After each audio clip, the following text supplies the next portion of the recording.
Is it worth it to come in bachelor's degree in the UK? Bachelor's degree गर्नको लागि UK आउनु कतिको उपयुक्त हुन्छ, कतिको वर्थ इट हुन्छ त? यो एकदमै कन्ट्राडिक्सन टाइपको क्वेसन छ। रियालिटी एउटा छ, सोसल मिडियामा एउटा छ, मान्छेले भोगिरहेको एउटा छ, र केही मान्छेले भोगिरहेको एउटा छ, केही मान्छेले भोगिरहेको एउटा छ।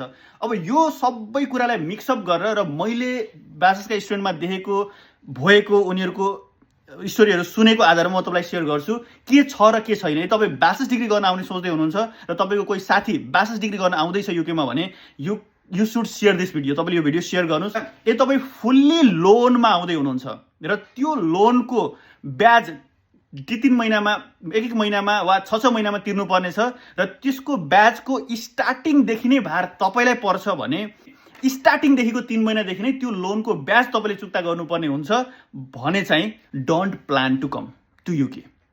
यदि त्यो फ्यामिलीलाई भार पर्छ र त्यो भार ठुलो हुन्छ, फ्यामिलीले ह्यान्डल गर्न सक्नुहुन्न भने पनि you don't need to plan. किनकि इन्ट्रेस्ट तिर्न फ्यामिलीलाई पनि भारी पर्छ भने फ्यामिलीलाई भार बोकाएर पनि आउनु भएन र आफूले भार बोकेर पनि तपाईँ आउन सक्नुहुन्न स्टार्टिङदेखि नै तपाईँलाई भार पर्छ भने चाहिँ।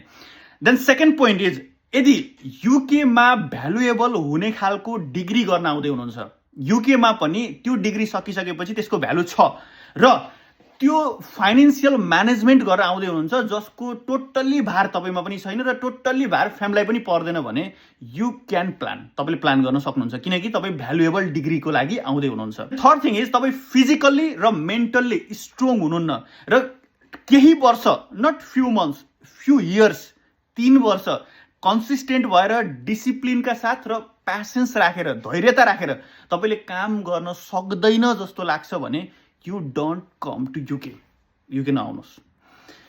देन फोर्थ थिङ, सानो एजमा इन्टरनेसनल एक्सपोजर लिन खोज्नु भएको छ। म सानै एजमा केही न केही एउटा बिल्डअप गर्ने हो, केही न केही एक्स्ट्रा गर्ने हो, सानै एजमा एउटा राम्रो लेभलको करियर सेट गर्ने हो, बरु त्यसको लागि जस्तो प्राइस पे गर्न पनि म रेडी छु भन्ने तपाईँको इन्टेन्सन छ, त्यो थट प्रोसेस छ, त्यो माइन्डसेट छ र तपाईँ चाहिँ डेभलपमेन्ट कन्ट्रीको सिस्टम कस्तो हुन्छ, यहाँको एजुकेसन कस्तो हुन्छ, यिनीहरूको थट प्रोसेस कस्तो हुन्छ, अनि यसको यतापट्टिको ट्रेड कस्तो हुन्छ, बिजनेस कस्तो हुन्छ, त्यो कुराहरू लर्न गर्न खोज्नु भएको छ, इन्टरनेसनल एक्सपोजर लिन खोज्नु भएको छ र त्यो बापत तपाईँले चुकाउनु पर्ने हुन्छ हार्डवर्क, कन्सिस्टेन्सी, डिसिप्लिन र टेन्सन, च्यालेन्जेसलाई पनि ओभरकम गरेर अगाडि बढ्नुपर्ने हुन्छ। त्यो ओभरकम गर्न म रेडी छु, त्यो फेस गर्न म रेडी छु र मलाई चाहिँ इन्टरनेसनल एक्सपोजर सानो एजमा चाहिएको छ भन्ने लाग्छ भने you should come to UK.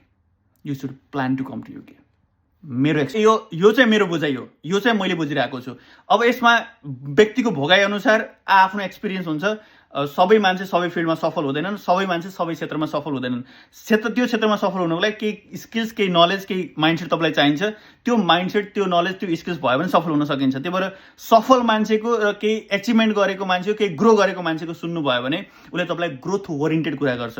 अब त्यो नगरेको मान्छेको सुन्नुभयो भने उसले तपाईँलाई कसरी म फेल भएँ, के गरेर म फेल भएँ भन्छ र त्यो फेल हुनुको राज आफू उसले ब्लेम लगाउँदैन, अरूलाई ब्लेम लगाउँछ। यो सिम्पल हो। चाहे तपाईँ फिल्म इन्डस्ट्रीमा जानुहोस्, चाहे तपाईँ पोलिटिक्समा जानुहोस्, चाहे तपाईँ बिजनेसमा जानुहोस्, चाहे तपाईँ एन्टरप्रेन्योरसिपमा जानुहोस्, चाहे तपाईँ सिङ्गिङमा जानुहोस्, in every field. So learn from the expert only. तपाईँ यदि एक्सपर्टबाट मात्रै सुन्नुभयो भने तपाईँले रियालिटी बुझ्नुहुन्छ र ग्रोथ माइन्डसेट बुझ्नुहुन्छ, कसरी के गर्न सम्भव छ। They will talk about solution, they will not talk about problems and problems. Wish you all the best for your UK study and God bless you all and wish you all the best for your bachelor's degree as well. Take care. Bye-bye.